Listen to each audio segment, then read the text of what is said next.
Good morning વિદ્યાર્થી મિત્રો. આજના લેક્ચરમાં આપણે જે ચેપ્ટર નંબર 4 શરૂ કર્યું છે ગતિમાન વિદ્યુતભાર અને ચુંબકત્વ, એના વિશે થોડીક આગળ ચર્ચા કરી લઈએ. તો સૌથી પહેલા જે વિદ્યુત ક્ષેત્ર હતું એ વિદ્યુત ક્ષેત્ર એની દિશા કઈ હતી?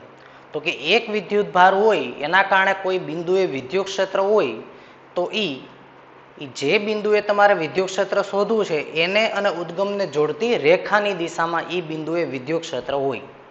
જેમ કે અહીંયા પ્લસ ક્યુ વિદ્યુતભાર હોય અને એના લીધે જો તમારે અહીંયા પી બિંદુએ વિદ્યુત ક્ષેત્ર શોધવું હોય તો આ બેને જોડતી રેખાની દિશામાં વિદ્યુત ક્ષેત્ર હોય. બરાબર છે. જો આ માઇનસ હોય તો પોતાની તરફ હોય, જો પ્લસ હોય તો પોતાનાથી દૂર હોય. બરાબર, આવું આપણે સમજાતા વિદ્યુત ક્ષેત્ર વિશે. પરંતુ ચુંબકીય ક્ષેત્ર વિશે એવું નથી. ચુંબકીય ક્ષેત્રની દિશા તમે જોયું હતું કે તારમાંથી પ્રવાહ વહેતો હોય તો કોઈ તાર હોય એમાંથી જો પ્રવાહ વહેતો હશે, માની લો કે તાર છે અને આ તારમાંથી પ્રવાહ વહેતો હોય તો માની લો કે ઉપરનું બિંદુ હું પી વિચારી લઉં. બરાબર છે. માની લો કે વાય અંતરે આવેલું કોઈ બિંદુ પી અથવા તો જેનો સ્થાન સદિશ આર હોય એવું એક બિંદુ પી છે. તો આ બિંદુએ ચુંબકીય ક્ષેત્ર કઈ હતું, કઈ બાજુ હતું? યાદ કરો તો આપણે એવું ગયા લેક્ચરમાં જોયું હતું કે ભાઈ કોઈ પણ તારમાંથી પ્રવાહ વહેતો હોય તો આપણે બોલો આંગળીઓ કઈ દિશામાં રાખવાની? પ્રવાહની દિશામાં આંગળીઓ રાખવાની.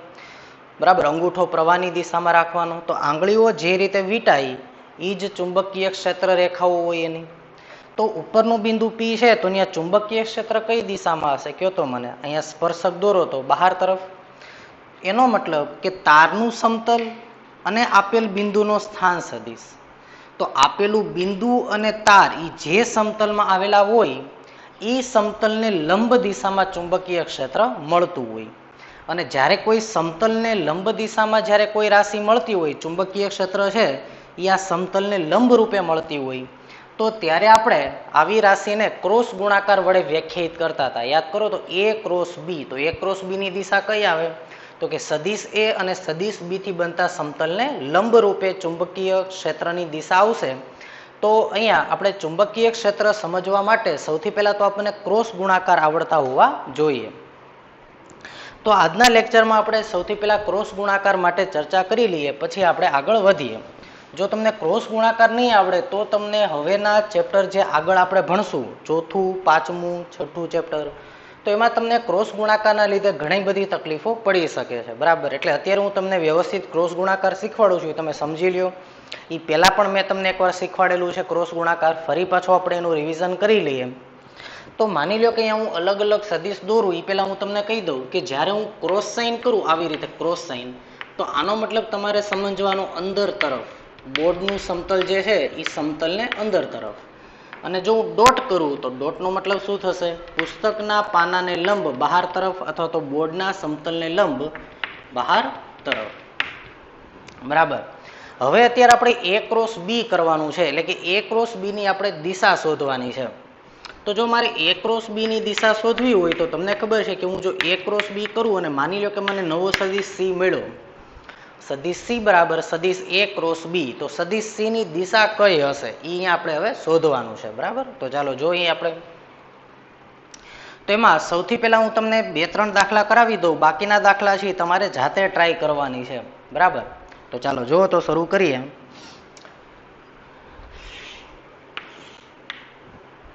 માનો કે હું તમને એમ કહું કે ભાઈ સદિશ એ ની દિશા અંદર તરફ હોય અને સદિશ બી આ રીતે રહેલો છે. તો જો સદિશ એ આ રીતે હોય અને સદિશ બી આવી રીતે હોય તો બોલો તો એ ક્રોસ બી કઈ દિશામાં મળે? એનો ક્રોસ ગુણાકાર કરવાથી જે નવો સદિશ આપણને મળશે એ કઈ દિશામાં હશે? માત્ર એની ડાયરેક્શન નક્કી કરવાની છે આપણે. તો એના માટે મેં તમને શું શીખવાડ્યું હતું? યાદ કરો તો કે ભાઈ જે જમણો હાથ છે, બરાબર, તમારે શું કરવું છે? તો કે એ ક્રોસ બી. જો તમારે એ ક્રોસ બી કરવા હોય તો તમારે પેલા તો કોણ આવ્યું? એ. તો તમારી જે હાથની આંગળીઓ છે એને કઈ બાજુ ફેલાવવાની? એ તરફ. એ ક્યાં છે? અંદર તરફ. તો સૌથી પહેલા હું આંગળીઓ જે છે એને હું એ દિશામાં એટલે કે અંદર તરફ આ રીતે લંબાવું છું. બરાબર, અંદર તરફ. અને એને કઈ બાજુ ઘુમાવવાની છે? બી તરફ. એટલે કે આપણે આંગળીઓને આમ ઘુમાવવાની છે. તો આપણે આંગળી આમ ઘુમાવી શકીએ એ રીતે આપણે આંગળીઓને એ તરફ રાખવાની. આ જે આંગળીઓ છે 4 આંગળીઓ એને કઈ બાજુ આપણે ફેલાવવાની એ તરફ અને કઈ બાજુ ઘુમાવવાની છે બી તરફ. તો બી તરફ ઘુમાવી શકીએ એવી રીતે આપણે આંગળીઓને એ તરફ રાખવાની. તો એ તરફ આપણે આંગળી આમે રાખી શકીએ, આમ રાખીએ તોય આંગળી એ તરફ જ રાખી કહેવાય, આમ રાખો તોય એ તરફ, આમ રાખો કોઈ પણ રીતે રાખો તમે તો એ તરફ જ રાખી કહેવાય અંદર તરફ. તો આ આંગળીઓને આમ આમ આમ આમ ગમે એમ રાખો પણ કઈ બાજુ એને ફેલાવાની અંદર તરફ. તો જો તો હું એને અંદર તરફ રાખું અને મારે એને બી તરફ ઘુમાવવાની છે આંગળીઓને, તો હું આંગળીઓને આમ રાખું છું, જો તો આમ. અને હવે હું એ સદીશ અંદર છે તો એ તરફ આંગળીઓ રાખીને હું બી તરફ ઘુમાવું છું. તો જો તો આ રીતે બી તરફ ઘુમાવી આંગળીઓને તમે જોઈ શકો છો. જો હું આંગળીઓને બી તરફ ઘુમાવું છું અને આંગળીઓને જો હું બી તરફ ઘુમાવું બરાબર છે તો અંગૂઠો આમ ગયો, આ દિશામાં રહ્યો અંગૂઠો આપણો, એ અંગૂઠો છે એ ક્રોસ બી ની દિશા મને આપે આ રીતે. તો એ ક્રોસ બી, તો એ ક્રોસ બી ની ડાયરેક્શન આ આવશે. આ કઈ ડાયરેક્શન મને મળી? એ ક્રોસ બી ની દિશા, એટલે કે કોની દિશા થઈ? સી ની. હજી એક એક્ઝામ્પલ લઈએ જો તો, પછી હું તમારી પાસે કરાવું છું. માનો કે હું તમને એમ કહું કે ભાઈ એ ક્રોસ બી નહીં બી ક્રોસ એ મેળવો, એ ક્રોસ બી નહીં પણ બી ક્રોસ એ મેળવો, બરાબર. તો જો મારે બી ક્રોસ એ મેળવવા હોય તો સૌથી પહેલા કોણ આવ્યા? બી. તો આંગળીઓને હું કઈ બાજુ રાખીશ? બી તરફ. એને કઈ બાજુ ઘુમાવીશ? એ તરફ, બરાબર. બી ક્રોસ એ મેળવવા હોય તો પેલો સદીશ બી હોય, એટલે કે હું બી ક્રોસ એ મેળવતો હોય તો પેલા કોણ આવ્યા? બી. તો આંગળીઓને બી તરફ રાખો. તો જો તો આંગળીઓને મેં બી તરફ રાખી, આમે રાખી શકું, આમે રાખી શકું, આમે રાખી શકું, બરાબર. પણ રાખી આંગળીઓ બી તરફ અને એને મારે એ તરફ ઘુમાવવાની છે. હું કેમ આંગળીઓને રાખું તો હું એ તરફ ઘુમાવી શકું? એ તો અંદર તરફ છે તો હું આંગળીઓને આમ રાખીશ અને એને હું અંદર ઘુમાવું. અંદર એટલે આમ. આમ ન રખાય, આમ હોય તો કોઈ દિવસ આંગળી અંદર તરફ ઘૂમે નહીં, તો આમ રાખવી પડશે. એને હું અંદર તરફ ઘુમાવું આમ, તો બોલો તો અંગૂઠો આમ આવ્યો કે નહીં? તો આ કઈ દિશા થઈ? બી ક્રોસ એમ.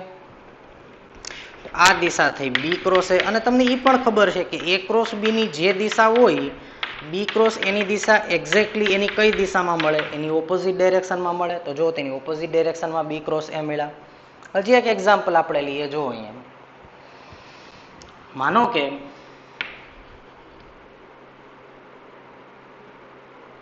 અહીંયા છે સદીશ એ, બરાબર, અને આ છે સદીશ બી. સદીશ એ કઈ દિશામાં છે? તો કે બોર્ડના સમતલને લંબ બહાર તરફ, અને સદીશ બી આ દિશામાં હોય. તો હવે નક્કી કરો કે એ ક્રોસ બી મને ક્યાં મળશે? એ ક્રોસ બી ની દિશા મારે શોધવી છે. તો જો તો સદીશ એ બહાર તરફ, તો આ સદીશ એ બહાર તરફ એટલે આંગળીઓ મારે બી તરફ ઘુમાવવાની છે. એટલે પેલા તો હું આંગળીઓને બહાર તરફ ફેલાવીશ, એ બહાર તરફ, તો આંગળીઓ મેં બહાર તરફ રાખી. કઈ બાજુ ઘુમાવવાની છે? ને બી તરફ. બી તરફ એટલે આમ આમ. તો હું આંગળીઓને આમ રાખું, એને હું બી તરફ ઘુમાવું. જોવો તો બી આમ છે, આમ તો આંગળીઓને મેં બી તરફ ઘુમાવી તો અંગૂઠો આમ આવ્યો. તો એ ક્રોસ બી, તો આપણો અંગૂઠો આમ ગયો. આમ મતલબ કે આમ. તો આ કઈ દિશા થશે? એ ક્રોસ બી, બરાબર. તો આવી રીતે આપણે એ ક્રોસ બી મેળવી શકીએ. અને એ જ રીતે તમે બી ક્રોસ એ પણ મેળવી શકો, બરાબર. પેલા જે હોય ક્રમનું મહત્વ છે, પેલા જે હોય એ તરફ આંગળીઓ રાખવાની અને બીજી તરફ બીજા સદીશ તરફ એને ઘુમાવવાની છે. ચલો હજી આપણે આવા એક્ઝામ્પલ કરાવું છું, પણ હવે તમારે ટ્રાય કરવાની છે, બરાબર. જો તો હું આપું છું અહીંયા તમને એક્ઝામ્પલ.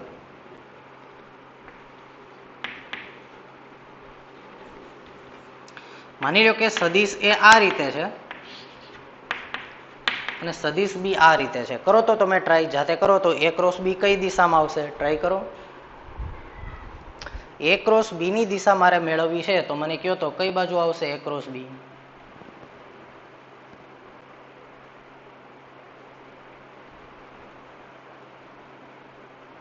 તમે જાતે ટ્રાય કરીને મને કહો.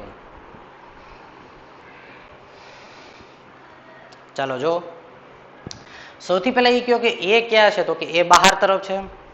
હવે મારે આંગળીઓને કઈ બાજુ ઘુમાવવાની છે? બી તરફ, એટલે કે આમ આંગળીઓને ઘુમાવવાની છે. તો હું આ રીતે રાખું. જો તો એ ક્રોસ બી, બી ઉપર છે, જો આમ એ ક્રોસ બી. તો જો તો આમ આવશે અંગૂઠો, એ આમ બી આમ, આંગળીઓ આમ ઘુમાવી પડશે તો અંગૂઠો આમ આવ્યો. તો આ રીતે તમને મળશે એ ક્રોસ બી, બરાબર છે. જો તો ફરી વાર કઈ રીતે આંગળીઓને મારે રાખવાની, એની દિશામાં એને કઈ બાજુ ઘુમાવવાની, બી તરફ ઘુમાવું તો અંગૂઠો આમ આવશે, તો આ કઈ દિશા થઈ, એ ક્રોસ બી. બરાબર.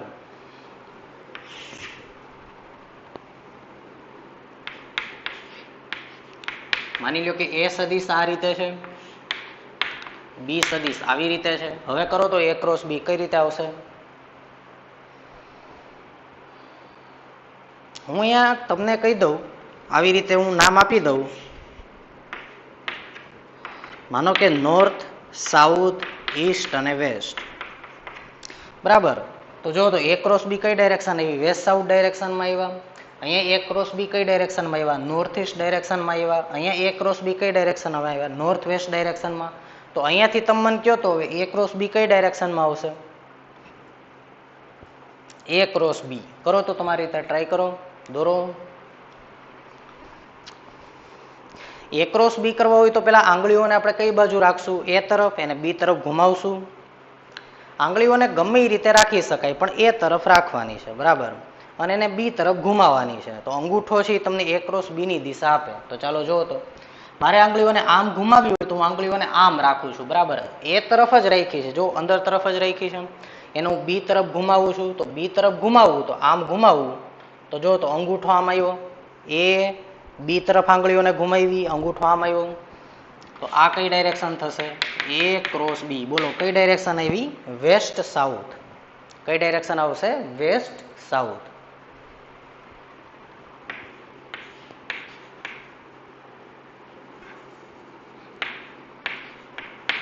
એ અને બી. હવે કરો તો આવી ગયું, જો તો અહીંયા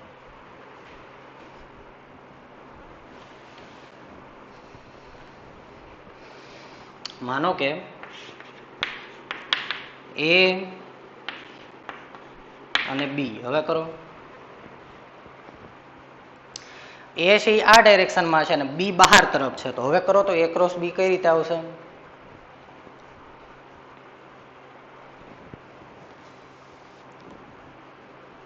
ચાલો જો તો એ તરફ આંગળીઓ રાખીશ, એને હું બી તરફ ઘુમાવીશ. એ તરફ આંગળી રાખી, બી તરફ ઘુમાવી તો બહાર, બી એટલે બહાર તરફ છે.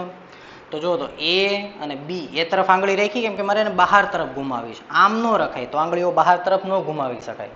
આમ આંગળીઓ રાખી એ તરફ, એને હું બી તરફ એટલે બહારની તરફ ઘુમાવું તો અંગૂઠો આમ આવ્યો અને આમ આવશે. મતલબ કે કઈ ડાયરેક્શન આવી, જો તો ઈસ્ટ સાઉથ. કઈ ડાયરેક્શન આવશે, ઈસ્ટ સાઉથ. હવે તમને આવડી ગયું હશે, હું એવું માનું છું. આની પહેલા પણ મેં તમને પ્રેક્ટિસ કરાવી હતી આની. બરાબર. તો હજી આપણે હજી 2-3 સવાલ આવા લઈ લઈએ, પછી આપણે આગળ વધીએ.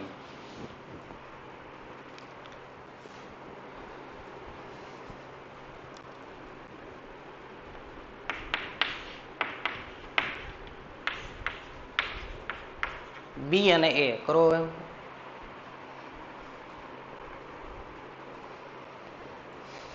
બી અંદર તરફ છે, એ આ ડાયરેક્શનમાં છે. તમારે એ ક્રોસ બી મેળવવાના છે. કઈ રીતે કરશો, કરો તો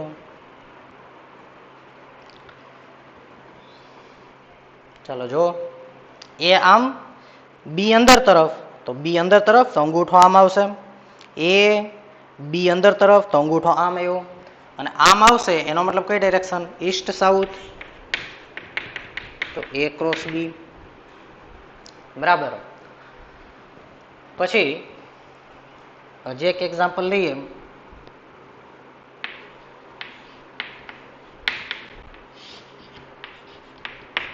બી અને એ કરો તો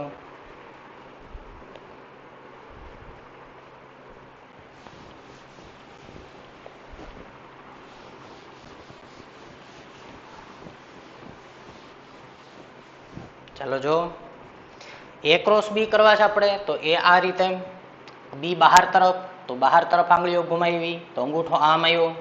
તો એ ક્રોસ બી ની ડાયરેક્શન મને આ મળશે, એ ક્રોસ બી. બોલો કઈ ડાયરેક્શન આવશે, નોર્થ ઈસ્ટ. પછી માની લો કે એ આ રીતે છે, બી આ રીતે છે. હવે કરો તો એ ક્રોસ બી કઈ ડાયરેક્શનમાં આવશે, તો જો તો આંગળીઓ એ તરફ રાખી, બી તરફ ઘુમાવું, બી એટલે નીચે તરફ, એટલે એ ક્રોસ બી. તો ક્યાં આવ્યો અંગૂઠો? અંદર તરફ. તો એ ક્રોસ બી આવ્યા અંદર તરફ, કેમ કે એ અને બી થી બનતા સમતલને લંબ રૂપે. બરાબર, બી એ કરો તો એ ક્રોસ બી કઈ દિશા આવી? અંદર તરફ. જો તો એ ક્રોસ બી, બી તરફ આંગળીઓ ઘુમાવું અંદર તરફ, તો એ ક્રોસ બી અંદર તરફ આવ્યા.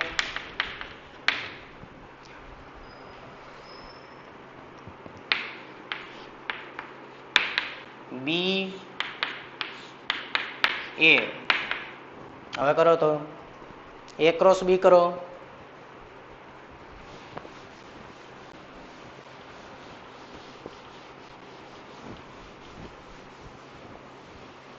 બોલો તો એ ક્રોસ બી આંગળીઓ નીચે તરફ, એને કઈ બાજુ લાવવાની? બહાર તરફ. તો બહાર તરફ એટલે આમ. તો આ ડાયરેક્શન આવી, આ ડાયરેક્શન ને કઈ કહેવાય? વેસ્ટ. તો એ ક્રોસ બી આ ડાયરેક્શનમાં આવ્યા. બરાબર, તો હું એવું માનું છું કે હવે તમને ક્રોસ ગુણાકાર આવડવા જોઈએ. બરાબર, આટલી આપણે પ્રેક્ટિસ કરી.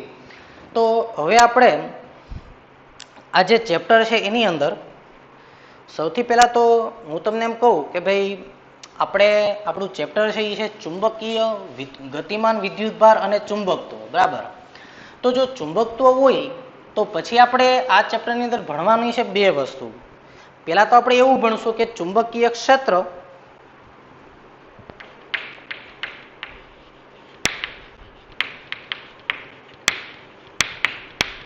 અને પછી આપણે ભણવું છે ચુંબકીય બળ. તો બોલો આ બળ એવું હશે ક્યાંથી? ચુંબકીય ક્ષેત્રમાંથી. જેવી રીતે વિદ્યુત ક્ષેત્ર અને વિદ્યુત બળ, એવી રીતે ચુંબકીય ક્ષેત્ર, ચુંબકીય બળ. તો સૌથી પહેલા આપણે ભણવું શું જોઈએ? ચુંબકીય ક્ષેત્ર ભણવું જોઈએ કે ચુંબકીય બળ ભણવું જોઈએ? ચુંબકીય ક્ષેત્રને આપણે બી વડે બતાવ્યું હતું ગયા લેક્ચરમાં, જેનો એકમ ટેસ્લા હતો. અને ચુંબકીય બળ એને દાખલા તરીકે હું FM કહી દઉં, M ફોર મેગ્નેટિક ફોર્સ, ચુંબકીય બળ. તો સૌથી પહેલા આપણે ભણવું જોઈએ ચુંબકીય ક્ષેત્ર, પછી આપણે ભણશું ચુંબકીય બળ. જ્યારે બુકની અંદર છે ને સૌથી પહેલા બળ ચાલુ કર્યું છે અને પછી ચુંબકીય ક્ષેત્ર આવે છે. જ્યારે આપણે ઊંધી પ્રોસેસથી ભણશું, આ રીતે આપણે બુક પ્રમાણે નહીં જઈએ, પણ આપણે હું તમને પહેલા ભણાવીશ ચુંબકીય ક્ષેત્ર બી વિશે. અને ચુંબકીય ક્ષેત્રની અંદર તારનું ચુંબકીય ક્ષેત્ર, રિંગનું ચુંબકીય ક્ષેત્ર, સોલેનોઇડ, ટોરોઇડ, અને આ બધું પૂરું થાય પછી આપણે ચાલુ કરશું ચુંબકીય બળ. ખ્યાલ આવે છે? તો આ સિક્વન્સમાં આપણે ચાલવાના છીએ. તો સૌથી પહેલા હવે હું ચાલુ કરું છું ચુંબકીય ક્ષેત્ર, અને ચુંબકીય ક્ષેત્રથી જ આપણે શરૂ કર્યું હતું. ઓસ્ટેડનો પ્રયોગ શું હતો? તો કે ઓસ્ટેડનો પ્રયોગ એ જ હતો કે તારમાંથી વિદ્યુત પ્રવાહ વહે તો તાર શું ઉત્પન્ન કરે? ચુંબકીય ક્ષેત્ર ઉત્પન્ન કરે. તો ત્યાંથી જ હું સિક્વન્સમાં ઉપાડું છું. બરાબર, અને એની પછીનું તરત જ પોઈન્ટ શું આવે કે ભાઈ તારના લીધે ચુંબકીય ક્ષેત્ર ઉત્પન્ન થયું, તારમાંથી પ્રવાહ વહે તો ચુંબકીય ક્ષેત્ર ઉત્પન્ન થયું, તો એ ચુંબકીય ક્ષેત્ર કેટલું હશે? આની પછીનો પોઈન્ટ આવવો જોઈએ. તો અહીંયા બળ નહીં આવે. બરાબર, અને એના લીધે આપણે સૌથી પહેલા શરૂ કરશું ચુંબકીય ક્ષેત્ર. અને ચુંબકીય ક્ષેત્રની માહિતી ક્યાંથી શરૂ થઈ છે આપણા ચેપ્ટરમાં? બાયો સાવરના નિયમથી. બરાબર, કન્સેપ્ટ નંબર છે એ 4.5. તો અત્યારે હું બાયો સાવરનો નિયમ શરૂ કરું છું.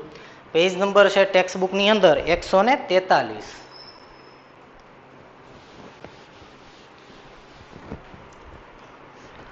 વિદ્યુત પ્રવાહ ખંડના કારણે મળતું ચુંબકીય ક્ષેત્ર એટલે કે બાયો સાવરનો નિયમ 4.5.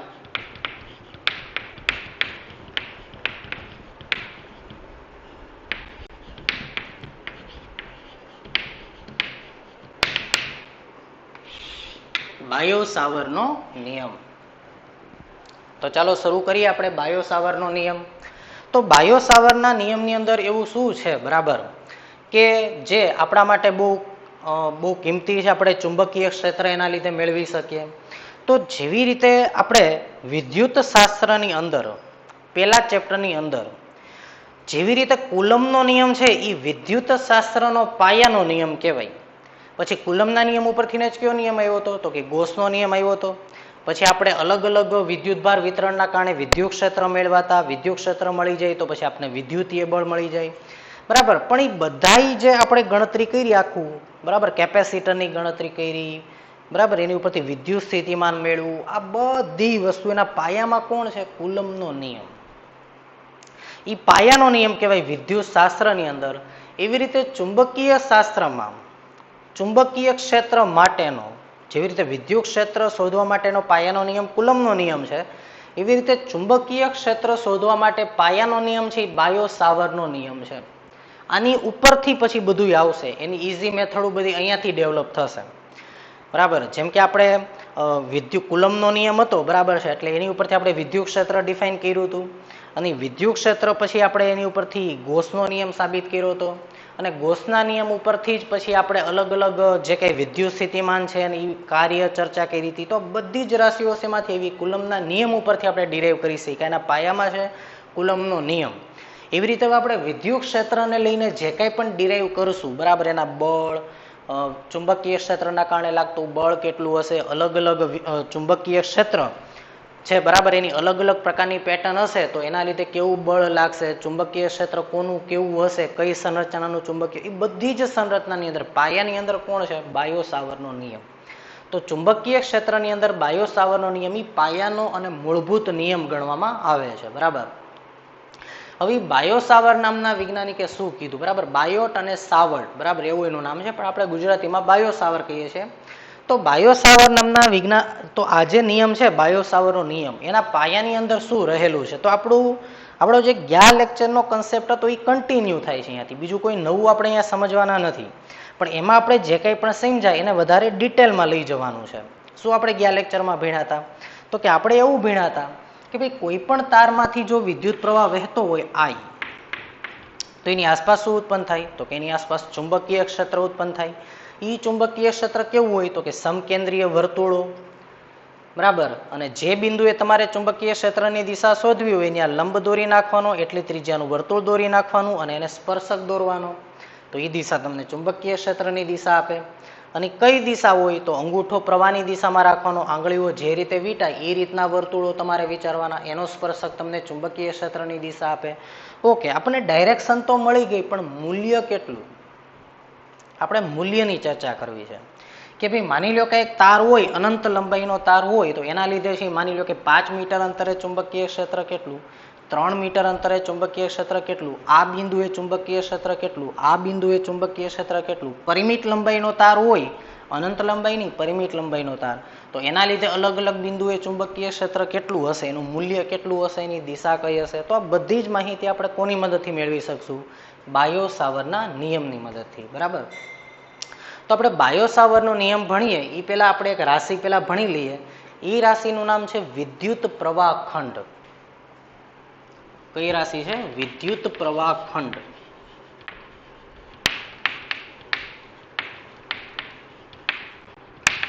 આ હું તમને વિદ્યુત ભાર ઉપરથી સમજાવું છું. માની લો કે એક તાર હોય, એની ઉપર ધન વિદ્યુત ભાર સતત રીતે વેચાયેલો હોય. યાદ કરો તો અગાઉનું ચેપ્ટર, પેલું બીજું ચેપ્ટર, એમાં તો જો વિદ્યુત ભાર સતત રીતે આની અંદર વેચાયેલો હોય તો એની રેખીય ઘનતા આપણે શું કહેતા હતા? લેમ્બડા કુલમ પર મીટર. તો એમાં આ તારની નાની એવી તમે લંબાઈ વિચારો, તો આ તારની નાની એવી લંબાઈ હોય એને આપણે લંબાઈ ખંડ કહેતા હતા. શું કહેતા હતા? એને આપણે લંબાઈ ખંડ. અને એ જે લંબાઈ ખંડ છે એની અંદર શું સમાયેલું છે? વિદ્યુત ભાર. જો આ લંબાઈ ખંડની અંદર વિદ્યુત ભાર હોય તો આપણે આને શું કહેતા હતા? વિદ્યુત ભાર ખંડ.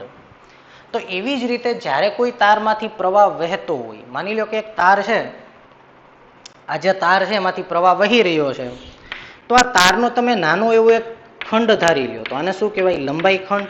અને આ ખંડમાંથી વિદ્યુત પ્રવાહ વહી રહ્યો છે, માની લો કે આ લંબાઈ ખંડને હું નામ આપી દઉં DL. આ લંબાઈ ખંડ છે એને હું નામ આપી દઉં DL. અને આ તારમાંથી શું વહી રહ્યો છે? પ્રવાહ વહી રહ્યો છે. તો અહીંયા હું કઈ દિશામાં? તો કે આ દિશામાં. કેટલો પ્રવાહ? I. તો એ જે વિદ્યુત પ્રવાહ અને આ જે લંબાઈ ખંડ છે એના ગુણાકારને શું કહેવાય? વિદ્યુત પ્રવાહ ખંડ. બરાબર, કે ભાઈ લંબાઈ ખંડ તો ખરા DL, પણ એ લંબાઈ ખંડનો ગુણાકાર કોની હારે કરવાનો? તમારે પ્રવાહ વડે.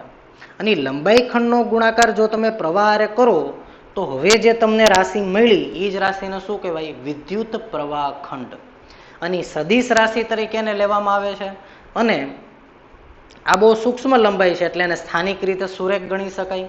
અને એ જે લંબાઈ ખંડ છે એમાં જે દિશામાં પ્રવાહ વહેતો હોય, એનો તટસ્થાનિક એટલે કે ઈ જ સ્થાન ઉપર જે દિશામાં પ્રવાહ વહેતો હોય, માની લો કે આ દિશામાં પ્રવાહ વહે છે, તો આ દિશાનો જે આ ખંડ આવ્યો, આજે તે જ સ્થાન આગળ પ્રવાહની જે દિશા છે એ જ દિશાને આ વિદ્યુત પ્રવાહ ખંડની દિશા તરીકે ઓળખવામાં આવે.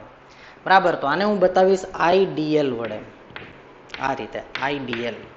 તો વિદ્યુત પ્રવાહ ખંડ, તો કોને કહેવાય વિદ્યુત પ્રવાહ ખંડ? તો કે ભાઈ લંબાઈ ખંડ ડીએલ અને એમાંથી વહેતો પ્રવાહ આઈ, એનો ગુણાકાર કરી નાખવાનો. તો હવે જે તમને મળશે એને કહેવાય વિદ્યુત પ્રવાહ ખંડ.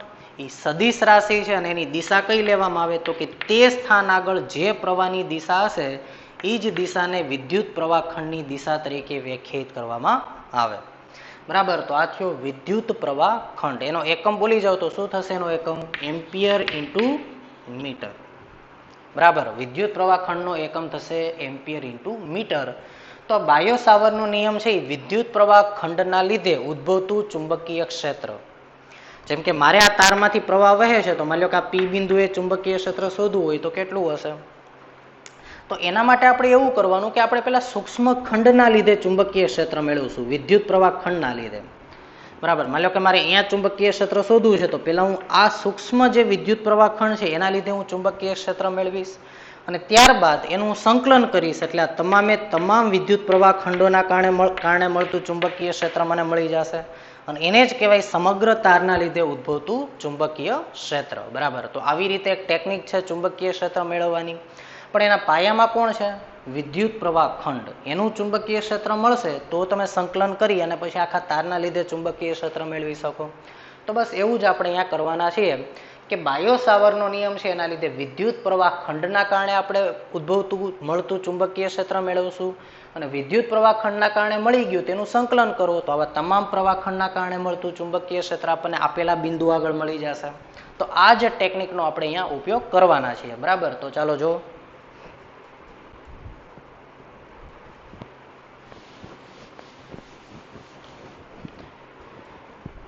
તો હવે આપણે આવું લખી શકીએ કે બાયો સાવરનો નિયમ છે એ શું છે? તો કે ભાઈ વિદ્યુત પ્રવાહ ખંડના લીધે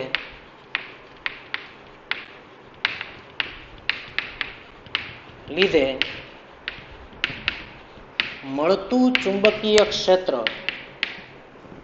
બરાબર, એ કોના નિયમની મદદથી મેળવી શકાય? બાયો સાવરના નિયમની મદદથી. અથવા તો ઊંધું બોલો કે ભાઈ વિદ્યુત પ્રવાહ ખંડના લીધે મળતું ચુંબકીય ક્ષેત્ર કયા વૈજ્ઞાનિકે મેળવ્યું? તો કે બાયો અને સાવર નામના વૈજ્ઞાનિકે વિદ્યુત પ્રવાહ ખંડના લીધે મળતું ચુંબકીય ક્ષેત્ર મેળવ્યું.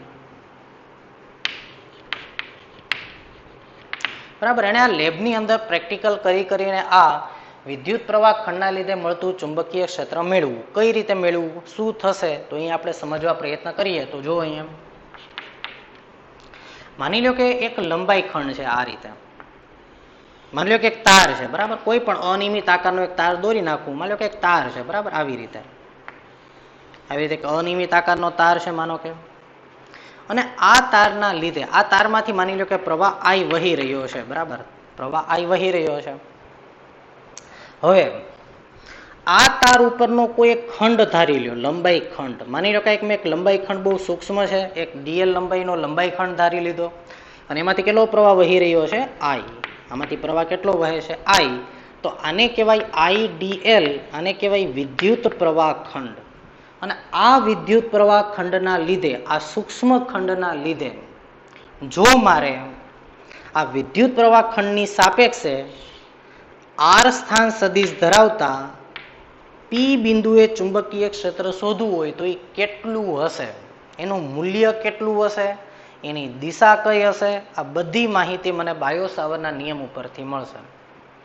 તો બાયો સાવર નામના વૈજ્ઞાનિકે એવું કીધું કે જે વિદ્યુત પ્રવાહ ખંડ છે, સૂક્ષ્મ વિદ્યુત પ્રવાહ ખંડ, એની સાપેક્ષમાં આર સ્થાન સદિશ ધરાવતા પી બિંદુએ જે ચુંબકીય ક્ષેત્ર તમને મળશે, કયા બિંદુએ ચુંબકીય ક્ષેત્ર? પી બિંદુએ. કોના લીધે ચુંબકીય ક્ષેત્ર? તો કે આ વિદ્યુત પ્રવાહ ખંડના, આખા તારના લીધે નહીં, ખાલી આટલા અમથાના લીધે આપણે ગણતરી કરીએ છીએ. બરાબર, તો બાયો સાવરે એવું કીધું કે બે સૂક્ષ્મ લંબાઈ ખંડના લીધે, આટલો અમથો લંબાઈ ખંડ, તો તો સૂક્ષ્મ વિદ્યુત પ્રવાહ ખંડના લીધે આર સ્થાન સદિશ ધરાવતા પી બિંદુએ ચુંબકીય ક્ષેત્ર કેટલું હોય.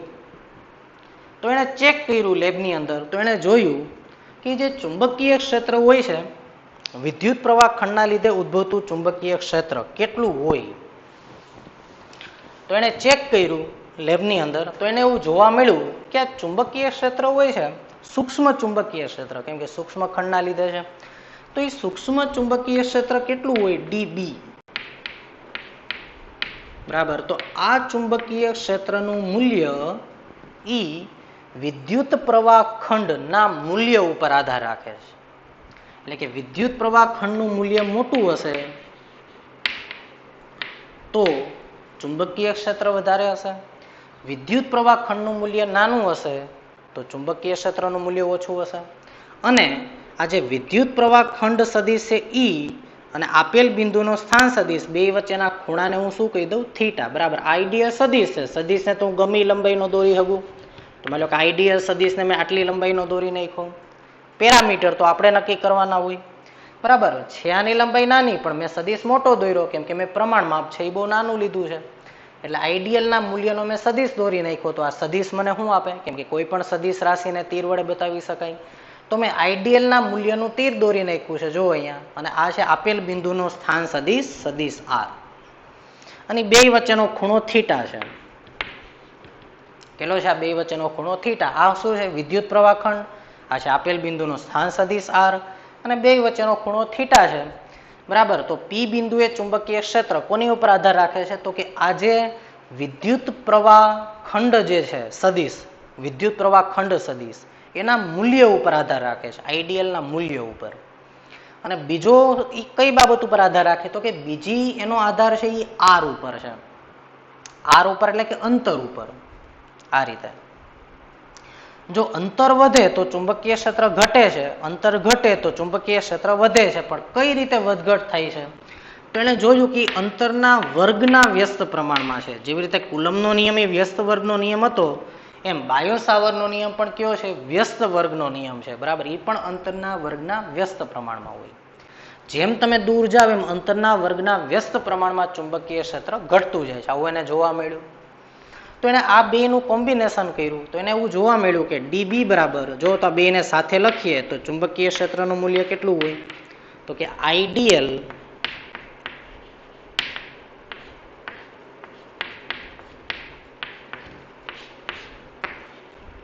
અપોન આર સ્ક્વેર, ડીબી બરાબર.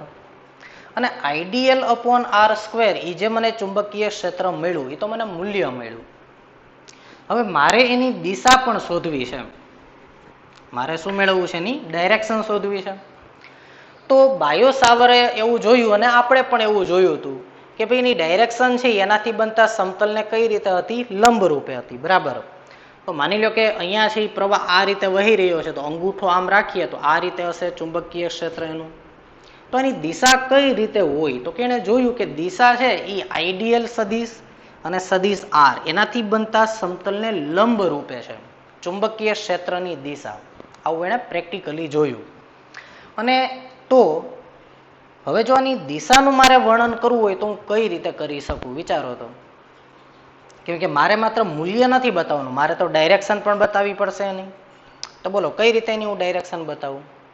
કેમ કે એની ડાયરેક્શન છે આઈડિયલ સદિશ અને આર સદિશ થી જે આ સમતલ બન્યું, આ સમતલ બોર્ડનું સમતલ, એને લંબ રૂપે છે. હવે જો એની દિશા એને લંબ રૂપે હોય તો કયો ગુણાકાર આવે, ક્રોસ ગુણાકાર. કેમ કે બે સદિશો છે આઈડિયલ અને આર સદિશ, એનાથી બનતા સમતલને લંબ, તો એનાથી લંબ એટલે કે આ બેનો ક્રોસ ગુણાકાર આવે. અને ક્રોસ ગુણાકાર આવે તો બોલો એને અહીંયા કંઈક ગણિતનો એક બહુ સરસ રીતે ઉપયોગ કર્યો. એને શું કર્યું ખબર, કે કોને લંબ દિશામાં છે ચુંબકીય ક્ષેત્ર, તો કે આઈડિયલ અને આર ને લંબ રૂપે. બરાબર. તો આઈડિયલ અને આર ને લંબ રૂપે હોય અને પાછું કઈ દિશામાં છે, તો કે ભાઈ જો તો આઈડિયલ એટલે આ રીતે હું આમ રાખું અંગૂઠો, આ તારને મેં પકડ્યો છે એવું વિચારો, તો અહીંયા ચુંબકીય ક્ષેત્ર અંદર તરફ મળ્યું મને. તો એના સમતલને લંબ અંદર તરફ અહીંયા ચુંબકીય ક્ષેત્ર મને મળે છે ડીબી. બરાબર. અને જો ચુંબકીય ક્ષેત્ર અંદર તરફ મળતું હોય તો હવે એને આવી રીતે એક ગણિતનો ઉપયોગ આમ કર્યો. જો તો હવે હું સદિશ સ્વરૂપે લખું છું, ડીબી ચલન નિશાની દૂર કરી એટલે અહીંયા શું આવી ગયું? બરાબર આવી ગયું. એટલે મારે અચળાંક મૂકવો પડશે. તો અહીંયા અચળાંક છે એ આવે છે μ0/4π, જેના વિશે હમણાં આપણે ચર્ચા કરીએ. અચળાંક મૂકી દીધો. હવે દિશા બતાવવા માટે એણે શું કર્યું? તો એણે શું કીધું? તો કે આઈડિયલ અને આર થી બનતા સમતલને લંબરૂપ એને અંદર તરફ ચુંબકીય ક્ષેત્ર મળ્યું. તો કરો તો આઈડિયલ ક્રોસ આર કરો તો જો તો આઈડિયલ આમ અને આર આમ છે, તો આઈડિયલ ક્રોસ આર તો અંદર તરફ, અને આર ક્રોસ આઈડિયલ કરું તો આર ક્રોસ આઈડિયલ કરું તો બહાર તરફની દિશા આવશે. તો અહીંયા તો ચુંબકીય ક્ષેત્ર અંદર તરફ મળ્યું. તો એણે આમ કર્યું. જો મૂલ્ય પણ ન બદલાય અને દિશા મળી જાય, એના માટે આપણે કોનો ઉપયોગ કરતા હતા? એકમ સદિશનો. તો એને આમ લખ્યું જોવાને આઈડિયલ, આપણે તો માત્ર ડાયરેક્શન નું કામ છે, ક્રોસ આર કેપ આમ લખ્યું. અને I D L cross R cap upon R square તો છે છેદમાં. તો જો તમે અહીંયા કોના વડે ગુણાકાર કર્યો? એકમ સદિશ વડે, આર ની દિશાના એકમ સદિશ વડે. હવે એકમ સદિશ તો મૂલ્ય પણ નહીં બદલાવે અને દિશા પણ આપી શકે આપણને. તો બોલો તો આર કેપ ની દિશા કઈ? તો કે આર કેપ એટલે કે આર ની દિશાનો એકમ સદિશ આ ડાયરેક્શનમાં હોય. આઈડિયલ આમ છે તો કરો તો આઈડિયલ ક્રોસ આર, કેમ કે ડાયરેક્શન નું જ કામ છે ને. તો આર કેપ ની ડાયરેક્શન આમ છે, આઈડિયલ આમ છે, તો કરો તો આઈડિયલ અને આર તો અંદર તરફની ડાયરેક્શન, તો આઈડિયલ ક્રોસ આર ની ડાયરેક્શન અંદર તરફ. તો ડાયરેક્શન પણ આપી દીધી અને મૂલ્ય પણ ન બદલાણું. એને આ રીતે પોતે ગણિતનો ઉપયોગ કરી અને એને એની સ્માર્ટનેસ અહીંયા સાબિત કરી. બરાબર, પોતાની બુદ્ધિ અહીંયા એને વાપરી અને આવી રીતે એને આ સૂત્રને બનાવ્યું. તો ideal cross R upon R square μ0/4π. હવે જે મ્યુનોટ જે છે ને એ શું છે? તો કે મ્યુનોટ છે એ શૂન્ય અવકાશની પરમિએબિલિટી છે. બરાબર, મ્યુનોટ એ શું છે? તો કે શૂન્ય અવકાશની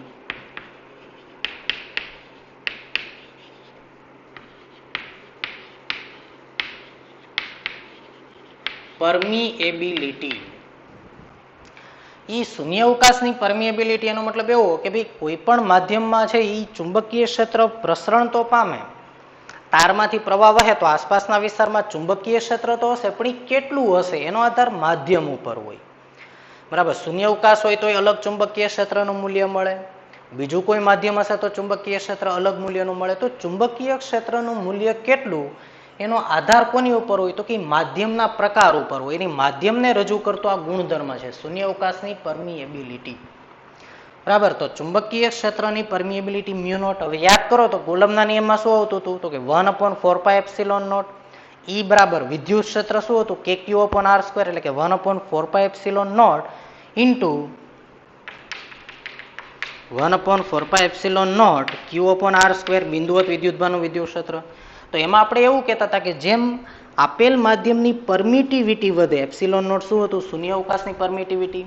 તો જેમ પરમિટિવિટી વધે એમ વિદ્યુત ક્ષેત્ર ઘટે, એટલે કે વિદ્યુત ક્ષેત્ર કેટલું એ માધ્યમ ઉપર આધાર રાખતું હતું. એવી જ રીતે અહીંયા અહીંયા જે પરમિએબિલિટી છે, બરાબર, એટલે કે ચુંબકીય ક્ષેત્ર છે એ પણ માધ્યમ ઉપર આધાર રાખે છે. પણ જેમ આ વધે એમાં ઘટે, અહીંયા એનાથી ઊંધું છે. જો તો મ્યુનોટ જેમ વધારે હશે એમ ચુંબકીય ક્ષેત્ર એ માધ્યમમાં વધારે હશે. એટલે કે મ્યુનોટ છે એ ε0 કરતા કઈ રીતે છે? ઊંધા હશે. આ વધે તો આ ઘટે, એટલે કે આ વધે તો એ રાશિને ઘટાડવાનું કામ કરે, જો આ વધે તો એ આ રાશિને વધારવાનું કામ કરે. બરાબર, એટલે ε0 છે એને અંશમાં લખવું તો મ્યુનોટને મારે શું લખવું પડે? છેદમાં. બેનું કમ્પેરિઝન કરવું તો અથવા તો મ્યુનોટ અંશમાં તો ε0 ને હું ક્યાં લખી શકું? છેદમાં. બરાબર, એટલે કે આ વધે એ એકબીજાની રીતે ઊંધું કામ કરે છે. આ ક્ષેત્રને વધારવાનું કામ કરે છે આ વધે તો, જ્યારે આ વધે તો એ ક્ષેત્રને ઘટાડવાનું કામ કરે. એટલે બેના ફંક્શનની દ્રષ્ટિએ કહું તો એ આ રીતે મારે એને લખવા પડે. ચાલો જોવો તો હવે મ્યુનોટ છે શૂન્ય અવકાશની પરમિએબિલિટી છે અને એની વેલ્યુ કેટલી હોય? તો કે મ્યુનોટની વેલ્યુ આપણે લેવાના છે મ્યુનોટ બરાબર 4π 10⁻⁻7 આટલી એની વેલ્યુ હોય છે. એનો એકમ મને બનાવી દો તો અહીંયાથી જો તો મ્યુનોટને કરતા બનાવો તો શું આવશે? તો જો અહીંયા હું એને કરતા બનાવું, પેલા તો 4π ને કોઈ એકમ નહીં હોય. બોલો ડીબી નો એકમ શું? સૂક્ષ્મ ચુંબકીય ક્ષેત્રનો એકમ ટેસ્લા. બોલો ટેસ્લા r² અંશમાં ગયા તો શું આવ્યું? Tesla into metre square. છેદમાં શું આવશે? મ્યુનોટને કરતા બનાવો તો આઈડિયલ, એટલે કે આ એમ્પિયર ઇન્ટુ મીટર અને આ મીટર. બરાબર છે. તો શું આવશે? આ તો આપણે આજે આને સિમ્પ્લિફાય કરીએ, બરાબર, તો તમને વધુ ખ્યાલ આવશે. જો હજી આગળ આપણે એનો એકમ હમણાં બનાવીએ. ચલો આને પહેલા સિમ્પ્લિફાય કરી દો મને. તો સિમ્પ્લિફાય કરવા માટે આર કેપ બરાબર શું લખી શકાય કયો તો મને. આર કેપ બરાબર શું લખશો તમે અહીંયા? તો કોઈ પણ એકમ સદિશ હોય એટલે કે કોઈ પણ સદિશને તેના મૂલ્ય વડે ભાગવાથી તમને એકમ સદિશ મળે. તો આર કેપ અપોન આર આવ્યા. અને આર કેપ અપોન આર જો હું અહીંયા લખું તો અહીંયા શું આવશે? સદિશ આર છેદમાં ખાલી આર. તો ડીબી બરાબર શું લખી શકાય? તો ડીબી બરાબર મ્યુ નોટ અપોન 4 પાઈ આઈડિયલ ક્રોસ, બોલો, આર કેપ એટલે અંશમાં સદિશ આર છેદમાં ખાલી આર. તો આઈડિયલ ક્રોસ આર અપોન શું આવશે? ખાલી આર અને આર સ્ક્વેર તો હતા જ, તો આર ક્યુબ. આ થયું બાયો સાવરનું સદિશ સ્વરૂપ, બરાબર, એના નિયમનું કે I D L cross R upon R cube. હવે અહીંયા ક્રોસ ગુણાકાર દૂર કરી દઉં તો મારે શું લખવું પડે કયો તો મને? અને એના મૂલ્યની દ્રષ્ટિએ જો હું વિચાર કરું તો બોલો આનું મૂલ્ય શું આવ્યું? તો ડીબી બરાબર, હવે એનું ફાઇનલી મૂલ્ય લખું તો આ રીતે એનું મૂલ્ય લખી શકાય mu naught upon 4 pi IDL cross R sine theta. તો આઈડીએલ આર સાઇન થીટા છેદમાં આર ક્યુબ. એક વાર આર ઉડી ગયા તો છેદમાં શું આવી ગયા? R square. સમજ્યા શું કર્યું? જો આઈડીએલ આર સાઇન થીટા, બોલો તો આઈડીએલ આર સાઇન થીટા છેદમાં આર નો ઘન. તો એક વાર આર ઉડી ગયા તો I D L sine theta upon R square. આ ડીબી ની વેલ્યુ આવી. ચલો હવે આનો એકમ બનાવો તો શું થશે? મ્યુ નોટ નો એકમ. તો મ્યુ નોટ નો એકમ થશે, જો તો અંશમાં છે ચુંબકીય ક્ષેત્ર ટેસ્ટમાં આર સ્ક્વેર અંશમાં એટલે મીટર સ્ક્વેર. આઈડીએલ તો આઈડીએલ એટલે એમ્પિયર ઇન્ટુ મીટર છેદમાં. તો એમ્પિયર ઇન્ટુ મીટર છેદમાં આવ્યા. એક વાર મીટર ઉડી ગયા તો ટેસ્લા મીટર એમ્પિયર ઇનવર્સ. તો આનો એકમ થશે ટેસ્લા મીટર એમ્પિયર ઇનવર્સ. એનો એકમ થયો. અને તેથી મ્યુ નોટ અપોન 4 પાઈ ની વેલ્યુ શું આવશે? તો કે મ્યુ નોટ 4 પાઈ 10⁻⁷ અપોન 4 પાઈ. તો બોલો આની બદલે દાખલા ગણશું ત્યારે આપણે સીધે સીધું શું લખી નાખવાના છે? 10⁻⁷. બરાબર, ઓકે. હવે તમને જે આ સ્વરૂપ મળી ગયું એ બાયો સાવરના નિયમનું સ્વરૂપ મળ્યું. શું મળ્યું? Mu naught upon 4 pi IDL sine theta upon R square. આ એનું મૂલ્ય મળી ગયું. સદિશ સ્વરૂપમાં લખવું હોય તો કઈ રીતે લખી શકાય? તો કે mu naught upon 4 pi IDL cross R upon R cube. હવે મને આ એક જ ખંડના લીધે ચુંબકીય ક્ષેત્ર મળ્યું. કોના લીધે? એક જ ખંડના લીધે. પણ મારે તો સમગ્ર તારના લીધે ચુંબકીય ક્ષેત્ર મેળવવું હોય તો બોલો મારે સમગ્ર તારને આવા સૂક્ષ્મ લંબાઈ ખંડોમાં વેચી નાખવો પડે. આઈડીએલ, અહીંયા આઈડીએલ, બરાબર. અને દરેકના લીધે ઉદ્ભવતું ચુંબકીય ક્ષેત્ર મેળવવું પડે. અને દરેકના લીધે જો હું ચુંબકીય ક્ષેત્ર મેળવું તો બોલો આનું શું કરી નાખવું પડે? અહીંયા મારે સંકલન, કેમ કે લંબાઈ ખંડ તો બહુ નાના ધાર્યા હશે આપણે. અને તેથી સમગ્ર તારના લીધે કુલ ચુંબકીય ક્ષેત્રનું મૂલ્ય બી બરાબર મ્યુ નોટ અપોન 4 પાઈ ઇન્ટિગ્રેશન સમગ્ર લંબાઈ પર એટલે કે સમગ્ર રેખા પર અથવા તો સમગ્ર તાર ઉપરનું આપણે એનું રેખા સંકલન લઈ લઈએ. શું આવી ગયું? I D L sine theta upon R square. તો આ સમગ્ર તારના લીધે મળતું તમે ચુંબકીય ક્ષેત્ર મેળવી શકો. બરાબર. હવે તમે અહીંયા એ વસ્તુ નોટ કરી હશે ચુંબકીય ક્ષેત્રની અંદર કે ચુંબકીય ક્ષેત્રનો આધાર કોની કોની ઉપર છે. જો તો પેલી વાત તો એ કે ચુંબકીય ક્ષેત્ર જેમ વિદ્યુત ક્ષેત્ર વ્યસ્ત વર્ગના નિયમ ઉપર આધાર રાખે એવી રીતે ચુંબકીય ક્ષેત્ર પણ વ્યસ્ત વર્ગના નિયમ ઉપર આધાર રાખે છે. એક વાત તો ઈ ખબર પડી તમને. બીજું તમને શું ખબર પડી કે ચુંબકીય ક્ષેત્ર જે છે જેવી રીતે વિદ્યુત ક્ષેત્રમાં આપણે કોઈ એક સૂક્ષ્મ ખંડના લીધે યાદ કરો તો વિદ્યુતભારનું રેખીય વિતરણ તો કોઈ એક ખંડના લીધે મેળવું પછી સંકલન કરતા એટલે કે સંપાતપણાના સિદ્ધાંત લાગુ પડે. વિદ્યુત ક્ષેત્ર મેળવ્યું ત્યારે તો અહીંયા ચુંબકીય ક્ષેત્રમાં સંપાતપણાનો સિદ્ધાંત લાગુ પડ્યો. તો બેની અંદર સંપાતપણાનો સિદ્ધાંત લાગુ પડે. વિદ્યુત ક્ષેત્ર એ અંતરના વર્ગના વ્યસ્ત પ્રમાણમાં, તો અહીં કુલમનો નિયમ એ અંતરના વર્ગના વ્યસ્ત પ્રમાણનો નિયમ હતો. બાયો સાવરનો નિયમ એ વ્યસ્ત વર્ગનો નિયમ છે. પછી તો કે ન્યાય સંપાતપણાનો સિદ્ધાંત લાગુ પડતો હતો, અહીંયા પણ સંપાતપણાનો સિદ્ધાંત લાગુ પડ્યો. પછી જે વિદ્યુત ક્ષેત્ર મેળવું હતું એ ગુરુ અંતરીય હતું, એના લીધે લાગતું બળ ગુરુ અંતરીય હોય. તો આના લીધે પણ લાગતું બળ કેવું હશે? ગુરુઅંતરીય. ચુંબકીય બળ પણ કેવું હોય? ગુરુઅંતરીય હોય. બરાબર. તો એ બેની સિમિલારિટી છે, વિદ્યુત ક્ષેત્ર ચુંબકીય ક્ષેત્રની. બરાબર. અને એના નિયમોનું આપણે કમ્પેરિઝન કર્યું. પછી બેમાં ઓપોઝિટ શું છે વિચારો તો કે આઈ પાયાનો નિયમ છે, ઓલો પાયાનો જ નિયમ છે. બરાબર, કુલમનો નિયમ. પણ આ જે છે એ ચુંબકીય ક્ષેત્ર માટેનો પાયાનો નિયમ છે, ઓલો કોના માટે? વિદ્યુત ક્ષેત્ર શોધવા માટે પાયાનો નિયમ થયો. એ બે વચ્ચેનો તફાવત થયો. પછી બીજો તફાવત શું લખી શકાય? તો કે ભાઈ વિદ્યુત ક્ષેત્ર છે ખૂણા ઉપર આધાર નથી રાખતું. યાદ કરો, કોઈ પણ વિદ્યુત ભારના લીધે ઉદ્ભવતું વિદ્યુત ક્ષેત્ર ઈ કઈ વાત ઉપર આધાર રાખે? તો કે બેને જોડતી રેખાની દિશામાં જ હોય. જ્યારે અહીંયા જો તો થીટા ઉપર આધાર રાખે છે ચુંબકીય ક્ષેત્ર. જો થીટા એવું સૂત્રમાં, એટલે કે આઈડિયલ અને આર વચ્ચે બનતા ખૂણા ઉપર આધાર રાખે છે. પછી વિદ્યુત ક્ષેત્ર છે બેને જોડતી રેખાની દિશામાં લાગે છે. જ્યારે અહીંયા ચુંબકીય ક્ષેત્ર જુઓ તો કે આઈડિયલ અને આર થી બનતું જે સમતલ છે ને લંબરૂપે ચુંબકીય ક્ષેત્ર લાગશે. પછી એ વિદ્યુત ભારના લીધે ઉદ્ભવતું હતું વિદ્યુત ક્ષેત્ર. આ વિદ્યુત પ્રવાહ ખંડના લીધે ઉદ્ભવે છે. વિદ્યુત ભાર અદિશ રાશિ છે, વિદ્યુત પ્રવાહ ખંડ સદિશ રાશિ છે. તો આ બેની સામ્યતા પણ લખી શકાય. કુલમનો નિયમ, બાયો સાવરના નિયમની આપણે સામ્યતા પણ લખી શકીએ અને એની વિષમતા પણ બતાવી શકીએ. બરાબર. તો આજે બાયો સાવરનો નિયમ છે એ બહુ પ્રાઇમરી નિયમ છે ચુંબકીય ક્ષેત્ર માટેનો. શું કીધું બાયો સાવરે? તો કે એણે માની લો કે XY સમતલની અંદર એક તાર ધારી લીધો. ટેક્સ્ટબુકની અંદર આનું બધું જ લખેલું છે. એ તમારે થોડું ઘણું ખાલી મેથેમેટિકલ સ્ટેપ નથી લખવાના, પણ બુકમાં જે મેં બોલ્યો છું એ જ બધું લખ્યું છે, એટલે તમારે વાંચી લેવાનું અને એ બધું એમાંથી તમારે વ્યવસ્થિત લખી નાખવાનું છે કે ભાઈ બાયો સાવરના નામના વૈજ્ઞાનિકે વિદ્યુત પ્રવાહ ખંડને લીધે ચુંબકીય ક્ષેત્ર મેળવવા માટેની રજૂઆત કરી એણે કે ભાઈ કોઈ એક અનિયમિત આકારનો તાર XY સમતલમાં ધાર્યો છે, તેમાં કોઈ એક વિદ્યુત પ્રવાહ ખંડ આઈડિયલ અને આઈડિયલની સાપેક્ષે આર સાં સદિશ ધરાવતા પી બિંદુએ આપણે ચુંબકીય ક્ષેત્ર શોધવું છે, જે આઈડિયલ સદિશ અને આર સદિશ વચ્ચેનો ખૂણો થીટા છે. તો મને કહો તો આઈડિયલ જે છે એને શું જોવા મળ્યું? તો કે ભાઈ જેમ વિદ્યુત પ્રવાહ ખંડનું મૂલ્ય વધારે એમ ચુંબકીય ક્ષેત્ર વધારે, અને અંતરના વર્ગના વ્યસ્ત પ્રમાણમાં જેમ દૂર જાવ એમ ચુંબકીય ક્ષેત્ર ઘટતું ગયું. બેનું એને ભેગા કર્યા, પણ ખબર એ પડી કે ચુંબકીય ક્ષેત્ર જે છે એ આ બેથી બનતા સમતલને લંબરૂપે હોય તો ક્રોસ ગુણાકારની જરૂર પડશે. તો ક્રોસ ગુણાકાર માટે એને મૂલ્ય પણ ન બદલાય અને દિશા શોધી શકીએ એના માટે એને એકમ સદિશનો ઉપયોગ કર્યો. આઈડિયલનો ગુણાકાર એકમ સદિશ સાથે કર્યો, એટલે દિશાય મળી ગઈ અને મૂલ્ય ન બદલાણું. જેમ કે આઈડિયલ અને આર થી બનતા સમતલને લંબરૂપે તો આઈડિયલની દિશા આમ અને આ આર સદિશ આર કેપની દિશા આમ, તો આઈડિયલ ક્રોસ આર અંદર તરફ તો મળી ગયું આપણને અંદર તરફ. તો આની મદદથી આપણે ડાયરેક્શન મેળવી શકીએ. એટલે એને એકમ સદિશ સાથે ગુણાકાર કર્યો અપોન આર સ્ક્વેર, જેમાં મ્યુનોટ આપણે અચળાંક મૂક્યો. મ્યુનોટ છે શૂન્ય અવકાશની પરમિએબિલિટી છે.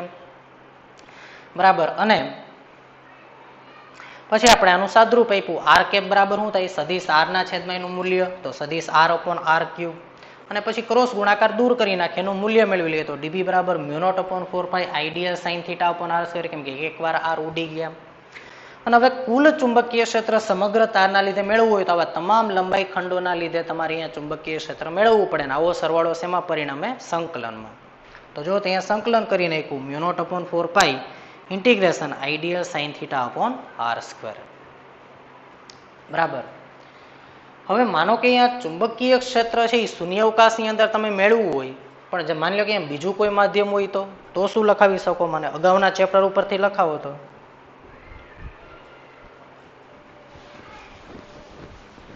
તો જેવી રીતે આપણે આમ લખતા કે સાપેક્ષ પરમિટિવિટી, યાદ કરો તો કોને કહેતા? આપેલ માધ્યમની પરમિટિવિટી અને શૂન્ય અવકાશની પરમિટિવિટી, જેને આપણે ડાયલેક્ટ્રિક અચળાંક કે કહેતા. એવી જ રીતે સાપેક્ષ પરમિએબિલિટી એટલે કે આપેલ માધ્યમની પરમિટિવિટી છેદમાં શૂન્ય અવકાશની પરમિટિવિટી બરાબર. R for relative permeability. તો માનો કે આ જ તમે ચુંબકીય ક્ષેત્ર બીજા કોઈ માધ્યમમાં શોધ્યું હોય તો સૂત્ર શું બને? તો અહીંયાથી મને લખાવો તો બી બરાબર શું આવશે એનું મૂલ્ય? તો બી બરાબર ખાલી મ્યુનોટ નો આવે તો શું આવે? મ્યુ લખવા પડશે મ્યુનોટ ની બદલે. તો મ્યુ એટલે મ્યુનોટ મ્યુ આર, તો કે mu naught mu R upon 4 integration ideal sine theta upon R square. બરાબર. બીજું કોઈ માધ્યમ હોય તો આપણે આવી રીતે લખી શકીએ છીએ આને. અને મ્યુનોટનું વેલ્યુ શું છે જો તો 4 × 10⁻⁻⁷ ટેસ્લા મીટર એમ્પિયર ઇનવર્સ. હવે આપણે બાયો સાવરનો મેં તમને નિયમ કરાવ્યો અને મેં તમને એ કીધું હતું કે વિદ્યુત અને ચુંબકત્વ એમાં મોટા ભાગની સિમિલારિટી રહેશે, બરાબર. થોડું ઘણું વેરિએશન આવશે એ આપણે જોશું, બાકી મોટા ભાગની સિમિલારિટી આવશે. તો સૌથી પહેલા હું બાયો સાવરનો નિયમ અને કુલમનો નિયમ, પેલા બે વચ્ચેની મારે સામ્યતા લખવી છે. તો બે વચ્ચેની સામ્યતા હું શું લખી શકું? તો જો તો કુલમનો નિયમ અને બાયો સાવરનો નિયમ એ બે માટેની સૌથી પહેલા આપણે સામ્યતા લખીએ.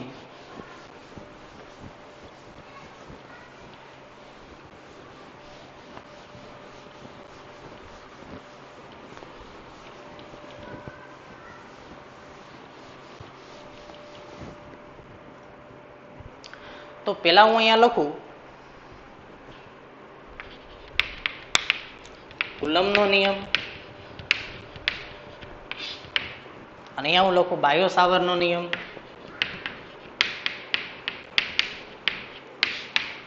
તો સૌથી પહેલા તો કુલમના નિયમની જો હું ચર્ચા કરું તો કુલમનો નિયમ વ્યસ્ત વર્ગનો નિયમ છે. તો બોલો તો બાયો સાવરનો નિયમ એ શું છે? તો કે બાયો સાવરનો નિયમ એ વ્યસ્ત વર્ગનો નિયમ છે. પછી તો કે ભાઈ કુલમનો નિયમ છે, બરાબર, એના લીધે લાગતું બળ એ કેવું હોય છે? ગુરુઅંતરીય હોય છે.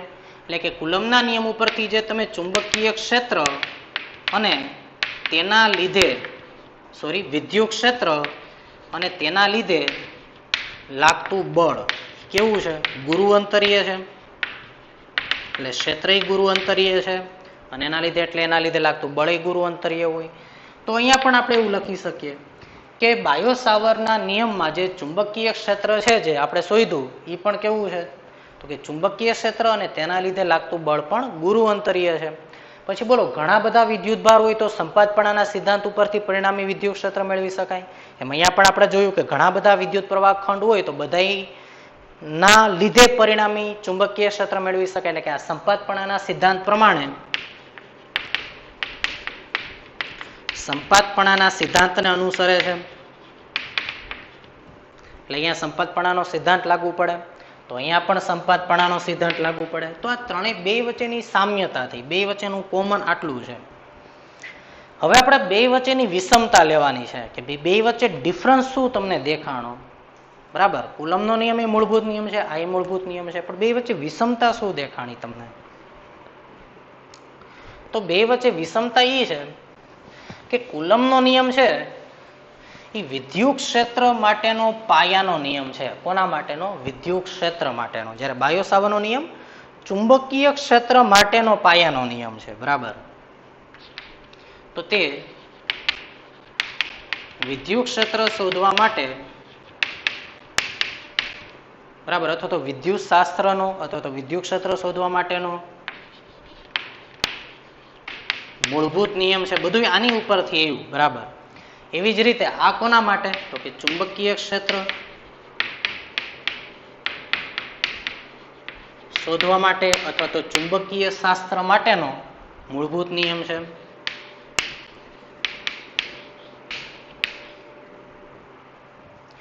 હવે અહીંયા જે વિદ્યુત ક્ષેત્ર કુલમના નિયમ જે છે, કુલમનો નિયમ એમાં કોણ આવે છે? તો કે કુલમનો નિયમ છે એ વિદ્યુત ભારના લીધે ઉદ્ભવતું વિદ્યુત ક્ષેત્ર આપે છે. તેમાં વિદ્યુત ભારનું વિદ્યુત ક્ષેત્ર આપણને આપે છે. જ્યારે આ શું આપે છે? તો કે વિદ્યુત પ્રવાહ ખંડના લીધે ઉદ્ભવતું ચુંબકીય ક્ષેત્ર આપે છે. વિદ્યુત પ્રવાહ ખંડના લીધે ઉદ્ભવતું ચુંબકીય ક્ષેત્ર તમે આની મદદથી મેળવી શકો. જ્યારે આની મદદથી વિદ્યુત ભારની મદદથી ઉદ્ભવતું વિદ્યુત ક્ષેત્ર મેળવી શકો. પછી વિદ્યુત ભારના લીધે વિદ્યુત ક્ષેત્ર મેળવી શકાય એટલે કે એનું ઉદ્ગમ કોણ છે? વિદ્યુત ક્ષેત્રનું વિદ્યુત ભાર. તો એ વિદ્યુત ભાર પોતે પછી કેવી રાશિ છે? તો કે વિદ્યુત ભાર પોતે અદિશ રાશિ છે. જ્યારે વિદ્યુત પ્રવાહ ખંડ કેવી રાશિ છે? તો કે વિદ્યુત પ્રવાહ ખંડ કેવી રાશિ છે? જો તો એ સદિશ રાશિ છે પાછી, બરાબર. પછી શું લખશું આપણે? બે વચ્ચેની વિષમતા. તો કે કુલમના નિયમની મદદથી તમે કયો નિયમ મેળવો તો? ગોસનો નિયમ, જેની મદદથી વિદ્યુત ક્ષેત્ર છે એની ગણતરી તમે સમમિતિ ધરાવતા વિદ્યુતભાર વિતરણના લીધે વિદ્યુત ક્ષેત્ર મેળવી શકો છો. એટલે કે કુલમના નિયમ ઉપરથી તમે કયો નિયમ મેળવો તો? ગોસનો નિયમ, બરાબર. એટલે કે ગોસનો નિયમ છે એ કુલમના નિયમની જે એક રજૂઆત થઈ, જે બહુ સમમિતિ ધરાવતા વિદ્યુતભાર વિતરણના લીધે તમે વિદ્યુત ક્ષેત્ર મેળવી શકતા. જ્યારે આપણે બાયો સાવરના નિયમની મદદથી, બરાબર, તમને ખબર છે કે જે ગણતરી બહુ જટિલ હતી એ ગોસના નિયમની મદદથી આપણે આસાનીથી કરી શકતા હતા. તો એવી જ રીતે અહીંયા જે બહુ જટિલ ગણતરી હશે, બાયો સાવરના નિયમ ઉપરથી ગણતરી બહુ જટિલ હશે, તમે બાયો સાવરના જ નિયમ ઉપરથી આપણે સાબિત કરશું એમ્પિયરનો સર્કિટલ નિયમ.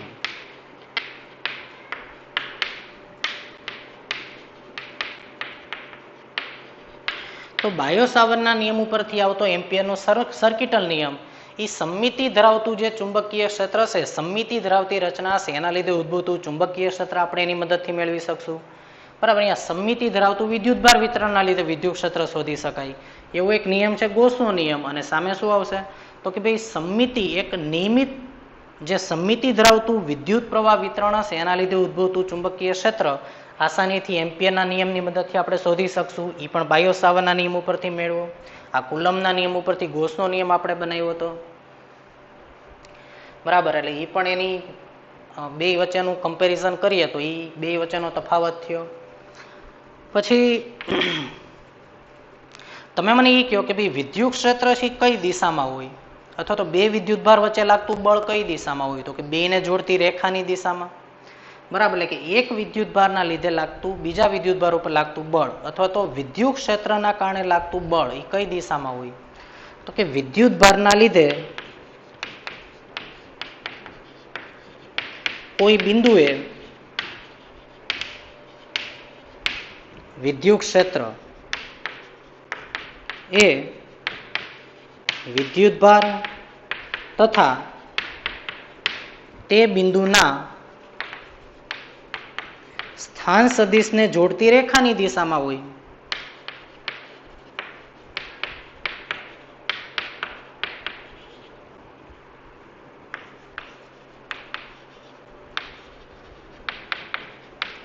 બરાબર, એ વિદ્યુતભાર અને તે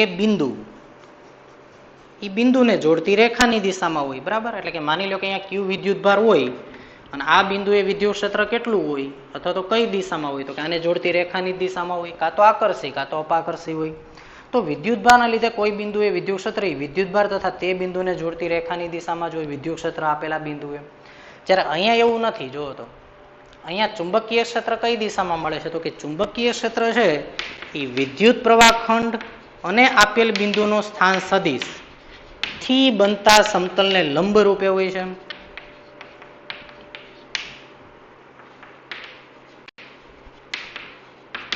બીજું કે અહીંયા થીટા ઉપર આધાર નથી રાખતો. બરાબર, કુલમના નિયમમાં ક્યાંય એંગલ નથી આવતો, એટલે કે થીટા ઉપર આધારિત નથી. જ્યારે અહીંયા જે ચુંબકીય ક્ષેત્ર છે એની દિશા કોની ઉપર આધાર રાખે છે, થીટા ઉપર. એટલે કે આઈડિયલ અને સદિશ આર વચ્ચે જે ખૂણો થીટા છે તો એની ઉપર છે એ ચુંબકીય ક્ષેત્ર આધાર રાખે છે. તો આટલા એના તફાવત થયા. આ સિવાયના તફાવત પણ તમે લખી શકો, લખવા હોય તો. બરાબર, તમને યાદ આવે તો તમે યાદ કરજો. તમે સમજાય એની ઉપરથી જે એક બે તફાવત લખી શકાતા હોય તો લખજો તમે. જો તો હું ફરી એકવાર કહી દઉં કે કુલમનો નિયમ છે ક્યાં આપણે યુઝ કરી શકીએ, તો કે ભાઈ આપણે એની મદદથી વિદ્યુત ક્ષેત્ર શોધી શીખાતા. બાયો સાવરના નિયમની મદદથી આપણે ચુંબકીય ક્ષેત્ર શોધી શીખ્યા. આ વિદ્યુત ક્ષેત્રનો પાયાનો નિયમ, આ ચુંબકીય ક્ષેત્ર માટે પાયાનો નિયમ. પછી તો કે ભાઈ આમાં જે વિદ્યુત ક્ષેત્ર કુલમના નિયમની અંદર જે વિદ્યુત ક્ષેત્ર આવ્યું એ કોના લીધે આવ્યું, વિદ્યુત ભારના લીધે. તો અહીંયા બાયો સાવરના નિયમમાં જે ચુંબકીય ક્ષેત્ર આપણે મેળવ્યું એ વિદ્યુત પ્રવાહ ખંડના લીધે આવ્યું. તો એ વિદ્યુત ભાર છે, બરાબર, એ અદિશ રાશિ છે, જ્યારે વિદ્યુત પ્રવાહ ખંડ કેવી રાશિ છે, સદિશ રાશિ. કુલમના નિયમની મદદથી આપણે ગોસનો નિયમ મેળવ્યો હતો અને ગોસના નિયમની મદદથી આપણે સમમિતિ ધરાવતા વિદ્યુતભાર વિતરણના લીધે વિદ્યુત ક્ષેત્ર શોધી શકીએ. તો બાયો સાવરના નિયમની મદદથી આપણે એમ્પિયરનો સર્કિટલ નિયમ મેળવશું, જેની મદદથી સમમિતિ ધરાવતું જે વિદ્યુત પ્રવાહ ખંડ હશે એના લીધે ચુંબકીય ક્ષેત્ર આપણે શોધી શકશું. પછી વિદ્યુત ભારના લીધે જે વિદ્યુત ક્ષેત્ર ઉદ્ભવે છે, બરાબર, કુલમના નિયમની મદદથી જે વિદ્યુત ભારના લીધે આપણે કોઈ પણ બિંદુએ વિદ્યુત ક્ષેત્ર શોધીએ છીએ કઈ દિશામાં હોય, તો કે અહીંયા વિદ્યુત ભાર કયું છે, અહીંયા મારે આ બિંદુએ મારે વિદ્યુત ક્ષેત્ર શોધવું છે, તો એ કઈ દિશામાં હોય, તો કે બેને જોડતી રેખાની દિશામાં. જ્યારે અહીંયા ચુંબકીય ક્ષેત્ર કઈ દિશામાં હોય, વિદ્યુત પ્રવાહ ખંડના લીધે, તો કે આઈડિયલ અને સ્થાન સદિશથી બનતા સમતલને લંબ રૂપે. પછી અહીંયા થીટા ઉપર આધાર નથી રાખતું બળ અથવા વિદ્યુત ક્ષેત્ર. જ્યારે અહીંયા જે છે એ ચુંબકીય ક્ષેત્ર છે એ આઈડિયલ અને સદિશ આર વચ્ચેના ખૂણા થીટા ઉપર આધાર રાખે છે. તો આટલું બે વચ્ચે વેરિએશન છે. બરાબર, અહીંના આપણે તફાવત લખી નાખ્યા અહીંયા. હવે આપણે એની પછી એક બુકની અંદર એક નાનો એવો કન્સેપ્ટ આપ્યો છે, એની આપણે એક ચર્ચા કરી અને લેક્ચર પૂરો કરીએ.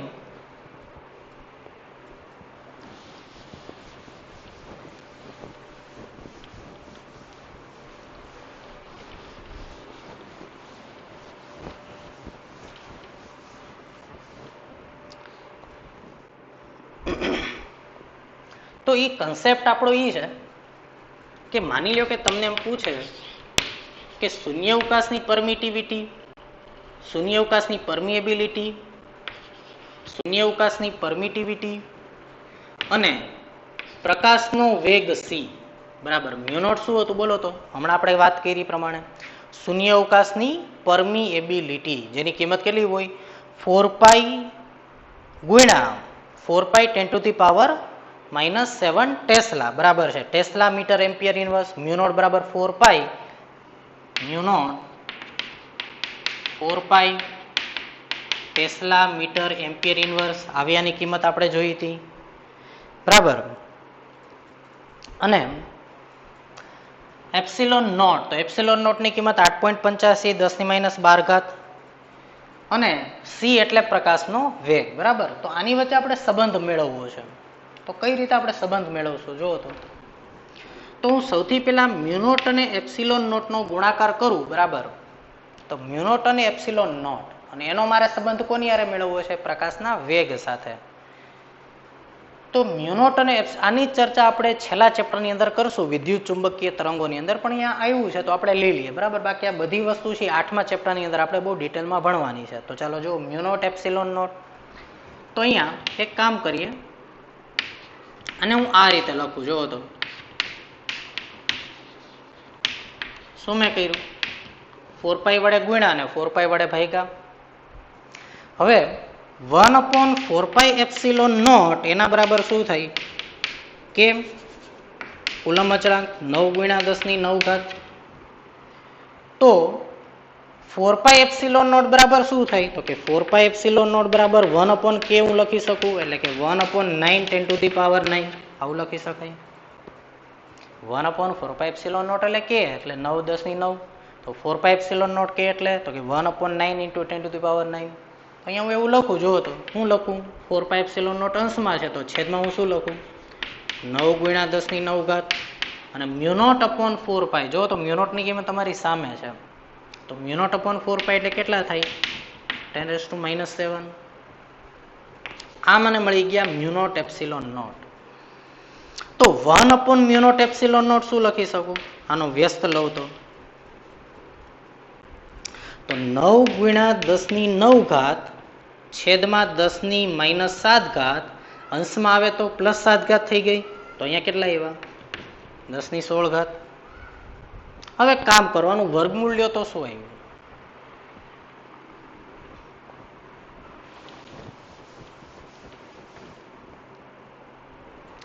જો તમે આનું વર્ગમૂળ લઈ લ્યો તો આવું લખી શકાય, 1/√મ્યુ નોટ એપ્સિલોન નોટ = 3×10⁸. આનું વર્ગમૂળ 3 ગુણ્યા 10⁸. અને જો તમે વર્ગમૂળમાં મ્યુ નોટ એપ્સિલોન નોટનો એકમ મેળવશો, બરાબર, એટલે કે 1/મ્યુ નોટ એપ્સિલોન નોટનો એકમ મેળવશો તો એ એકમ તમને મળશે મીટર પર સેકન્ડ. અને 3 ગુણ્યા 10⁸ મીટર પર સેકન્ડ એ તો શું છે? શૂન્ય અવકાશમાં પ્રકાશનો વેગ. અને તેથી સી બરાબર હું શું લખી શકું? 1/મ્યુ નોટ એપ્સિલોન નોટ. બરાબર, આના વિશે ચર્ચા આપણે 8મા ચેપ્ટરમાં કરવાની છે, પણ અહીંયા આપણને ખાલી એમને આપ્યું છે. બરાબર, તો આપણે અહીંયા ચર્ચા એની કરી કે સી બરાબર 1/મ્યુ નોટ એપ્સિલોન નોટ, જે મ્યુ નોટ એપ્સિલોન નોટ અને સી વચ્ચેનો સંબંધ થયો. આટલું વ્યવસ્થિત કરજો. આવતા લેક્ચરમાં આપણે વિદ્યુત પ્રવાહ ખંડ બાયો સાવરના નિયમને લઈ અને દાખલા કરશું. ઘણું બધું ડિટેલમાં આપણે બાયો સાવરનો નિયમ કરવો છે, ઘણા બધા કન્સેપ્ટ એને લઈને આપણે સમજવાના છે. તો આ વ્યવસ્થિત કરી નાખજો, જેથી કરીને તમને આવતા લેક્ચરમાં બહુ મજા આવશે. ઓકે.